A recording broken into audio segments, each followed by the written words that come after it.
Hello, my name's Dr. Paul Richardson and I'm the Clinical Program Leader and Director of Clinical Research at the Jerome Lipper Myeloma Center at Dana-Farber Cancer Institute in Boston. And it's my pleasure to be here at the 2016 ASCO meeting in Chicago.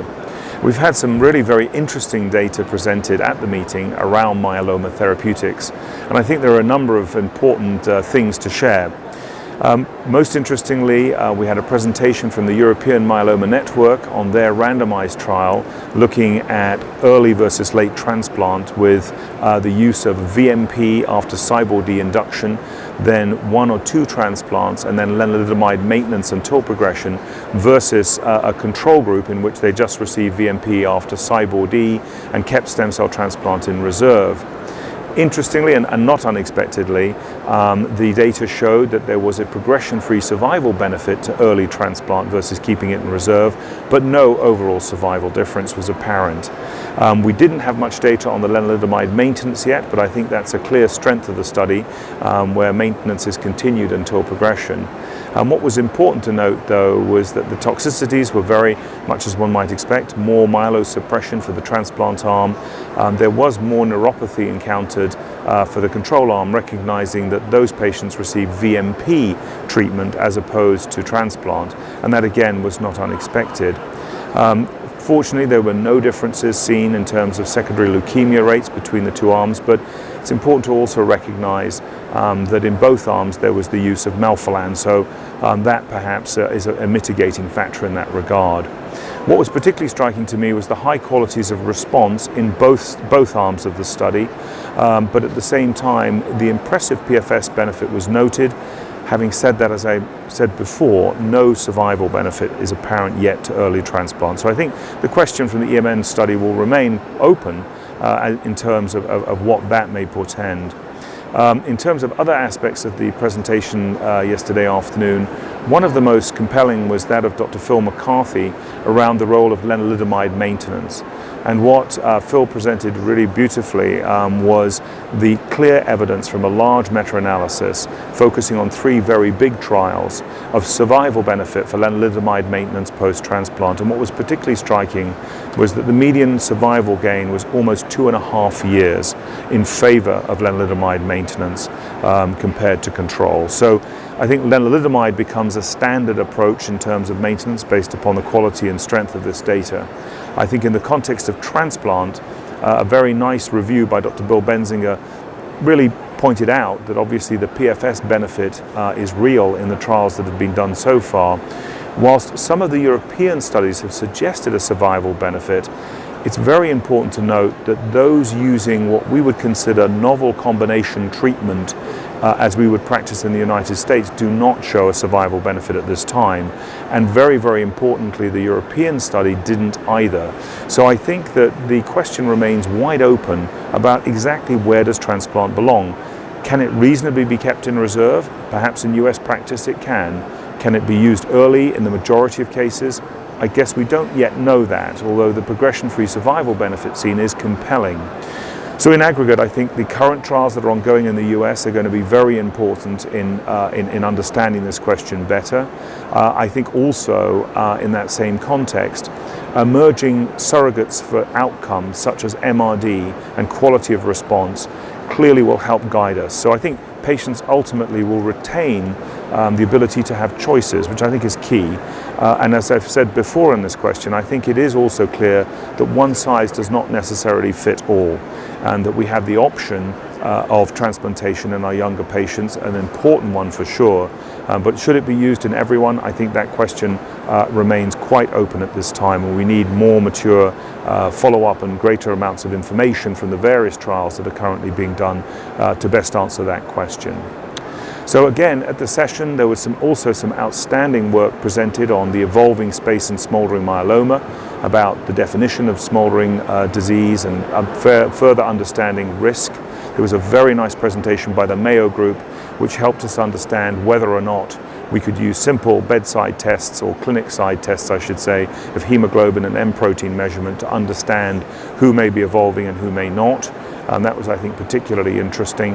And I think at the same time, there was some interesting whole genome sequencing work done to better understand mutational thrust between smoldering disease and newly diagnosed disease. This was from the group at Memorial Sloan Kettering under Dr. Ola Landgren's leadership, and Ola's group showed really, I think, very interesting and hypothesis-generating work, but the numbers were small, so I think one has to be a little cautious about interpreting those results until we have more information. But nonetheless, I thought the data were provocative. In other words, identifying changes genetically that may be more challenging once a patient becomes symptomatic as compared to in the smoldering state, where these genetic mutations may be less prevalent and therefore be easier to control with some of the newer treatments we're trying to explore in the smoldering space. And then finally, at the end of the afternoon session, there was the discussion around relapsed refractory disease.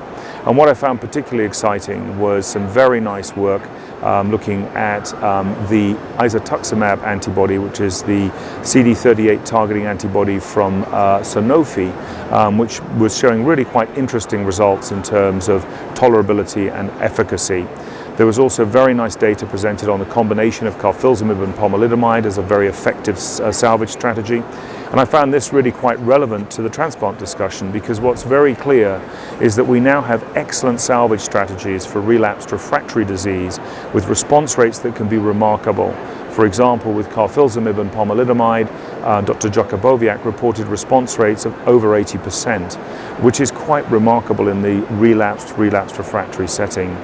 And then there were a number of other presentations also in the same session focusing on newer agents. And one particularly interesting one was the combination of apelidin, a marine-derived small molecule that is a potent inhibitor that in combination with bortezomib is able to salvage patients who have been refractory to almost all other therapies, including monoclonal antibodies. So a lot of exciting data presented. And finally, there was a very nice presentation from the Mayo group looking at ixazomib combined with cyclophosphamide in the upfront setting. And I found this very interesting because it essentially reflected the positive experience reported by Dr. Thanos Dimopoulos in the same setting from a large European study. At the same time, the Mayo group showed in an American population that this combination was very well tolerated and very active. So again, lots of good news, lots of exciting material. And then, of course, tomorrow at the plenary session, we will be hearing from Dr. Antonio Palumbo about the really remarkable results of daratumumab combined with bortezomib. And in anticipation of this, just want to share with you that this is a trial that's unprecedented in that it shows the clinical benefit of bortezomib combined with daratumumab is compared to bortezomib and dex alone, shows remarkable benefit in terms of progression-free and overall survival with a hazard ratio that has so far been actually unprecedented in this setting. The hazard ratio is approaching 0.3 and reflects the fact that the clinical benefit from the combination of daratumumab and bortezomib is quite profound.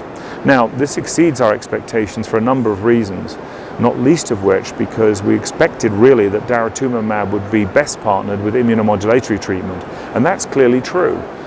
There will be data at the EHA meeting that addresses this. But what was perhaps surprising was the quality and depth of clinical benefit seen with the combination of daratumumab and bortezomib in the so-called CASTOR trial.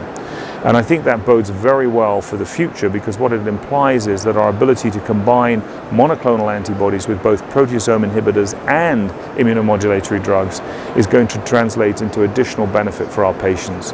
So a really very exciting ASCO meeting, and I think it's remarkable for us to be fortunate to have a plenary session at this ASCO meeting. As I mentioned, Dr. Palumbo will be presenting that tomorrow. I think it's also remarkable to see such an array of important information being presented at the meeting more broadly in both newly diagnosed, smoldering, and of course relapsed refractory settings.